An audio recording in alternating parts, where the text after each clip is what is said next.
Hey there, hi there, hello there internet dwellers, and welcome to another episode of the GC Informer. I'm your host Orange Lightning, bringing you this weekend news, so let's not waste another moment, let's get straight into it.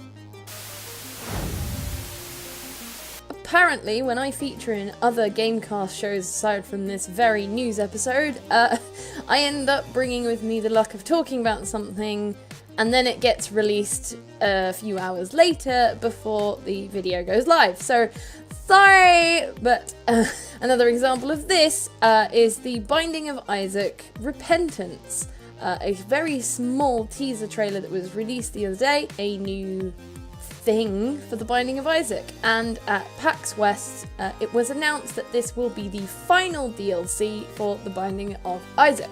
It will be a paid DLC, as Edmund Macmillan has said that it's pretty beefy, but this DLC will be, in his words, featuring the amazing anti-birth mod and a ton more content that will make you shit your butts.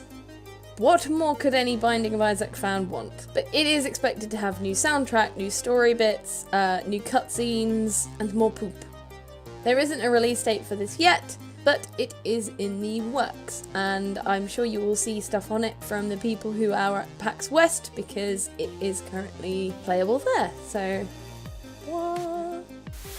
On this subject of final expansions, Shovel Knight is about to get its final 2 expansions as well, which are expected to launch in April 2019. Perhaps one of the bigger things is that this double expansion is also going to include Showdown, which will be a local multiplayer mode. Similar to a sort of Smash type thing, up to 4 players can play as any of the playable characters and non-playable characters from the Shovel Knight series, so the heroes and the villains, and will include free-for-alls or 1v1s or even teaming up against an AI opponent. It has a very Brawlhalla type feel to it, but something that I do think is really cool is that Showdown will actually be free for all current owners of Shovel Knight, so you will just get that when it comes out, which is really cool. I like it when expansions and DLC is free. Remember BioWare's big game thing that people got really excited about, and then it kind of bombed a bit at E3 and people didn't kind of care about it that much after that? Oh yeah, Anthem, that's the one. Well, Anthem is getting a VIP demo. It will be open to EA Access subscribers on PlayStation 4, Xbox One and PC, and it's coming in February. Of course, this is also available for people who have pre-ordered the game as well.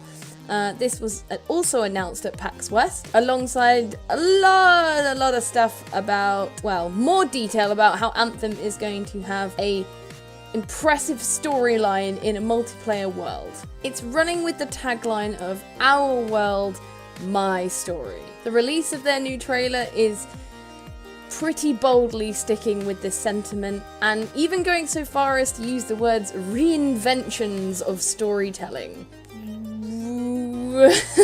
That's pretty big to say. We shall see. But so far there haven't been a mass load of multiplayer games that have really boasted the whole multiplayer giant world aspect and managed to keep a sort of single player story mode at the same time, which has prompted obviously a lot of conversations about the death of single player mode. But maybe Anthem do have something up their sleeves. We shall have to wait and see, and if you are super duper excited about it and you have pre-ordered it or have EA access, then February is not too far to wait to be able to start checking it out.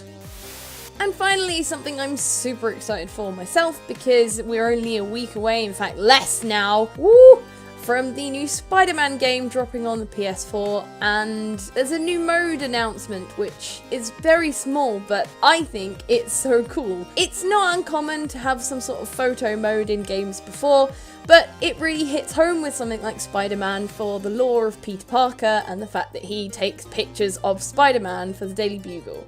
Well, now you can do that, because there's a photo mode in the game which allows you to pause in your action sequences as such. So if you've got a nice angle of Spidey swinging through New York, you can take a quick snap of it, and then you can edit it to your heart's content. You can add little emojis of Spider-Man, little catchphrases. You can do the typical comic book fighting sequence and put in your thwacks and your pals. And it's just a really cool little thing. You can take Spidey selfies. And according to the little trailer that we got for it, this is going to be part of the day one update for Spider-Man, so it will be available immediately. It also does give you the option to make comic book covers as well, which again is really cool. And that's all for today's news. I hope you enjoyed it. Let me know in the comments below what you have to say about any of these stories. Stay tuned to GameCast for more awesome gaming content all the time, every time, and my new show is coming very soon. So stay tuned for that as well. Don't forget to jump into our Discord if you want to chat with us. We are a chatty bunch.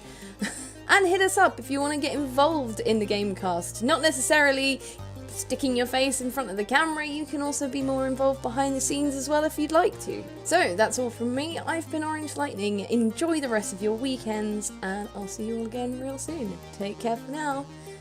Bye!